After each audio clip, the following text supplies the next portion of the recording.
Godain og hallo Frau Islandi.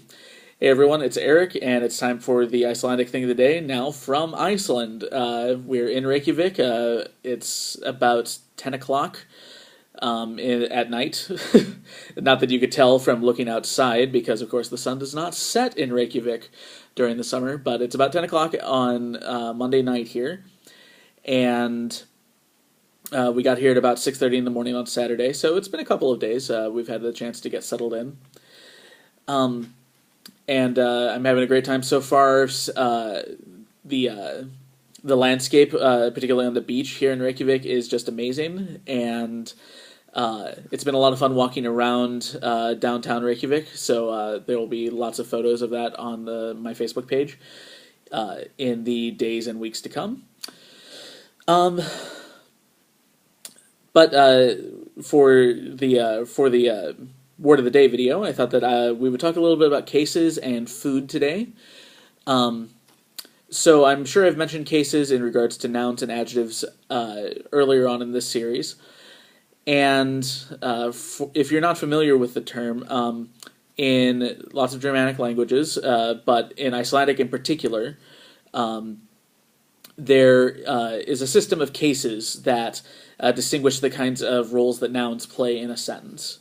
So this was more developed in older versions of the language. We had it in Old English, but it's mostly fallen off in modern English to the point that the only case that we regularly have marked anymore is the genitive, which you know as apostrophe S, which designates possession. In Icelandic, there are four cases. There are the nominative, accusative, dative, and the genitive. And they all have Icelandic names, of course, but I'll stick with the English names since that's probably more familiar to you.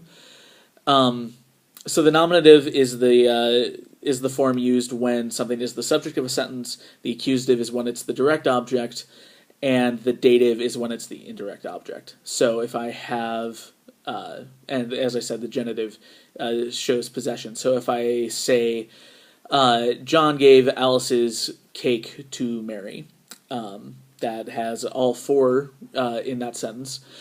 John would be in the nominative because he's the subject of the sentence. Alice's is in the genitive because it's showing possession. The cake is being given, and so it's the direct object. It would be in the accusative. And Mary is being given a cake.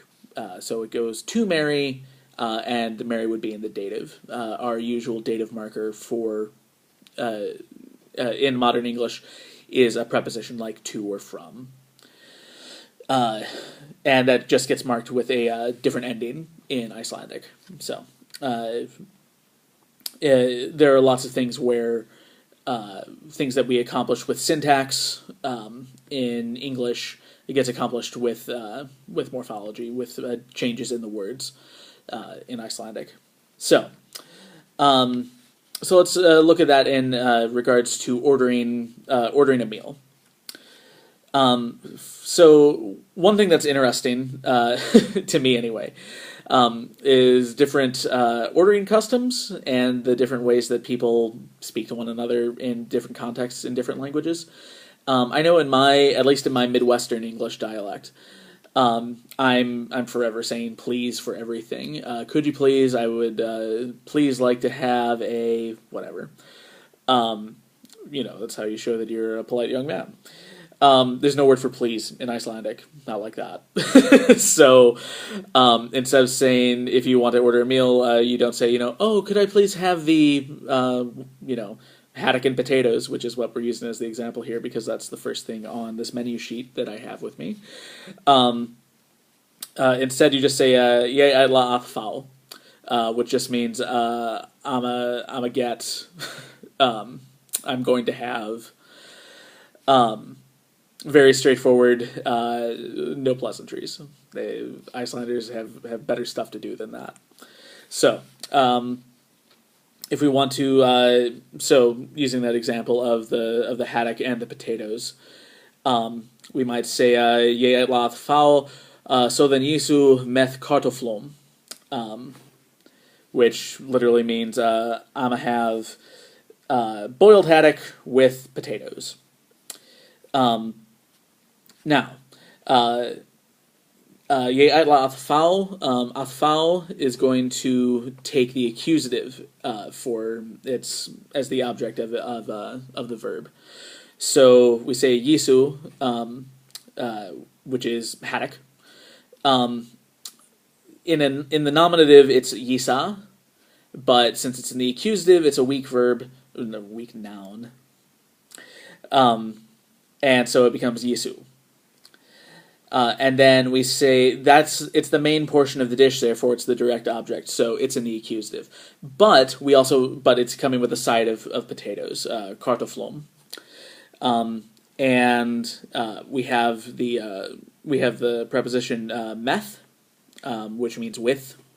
So meth kartoflum means with potatoes, and the um ending is distinctively referring to the dative plural.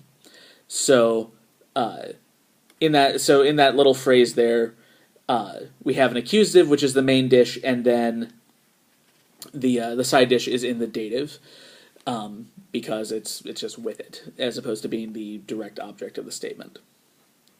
So there are all sorts of weird little rules in regards to how cases work in modern Icelandic, and different prepositions cause different cases to come into play. Some of them take the accusative, some of them take the dative, and there's no real way to know which one, unless you just know what those prepositions do, unfortunately. It's currently hurting my head, so I'll spare you some of that, but I just wanted to look at that a little bit today.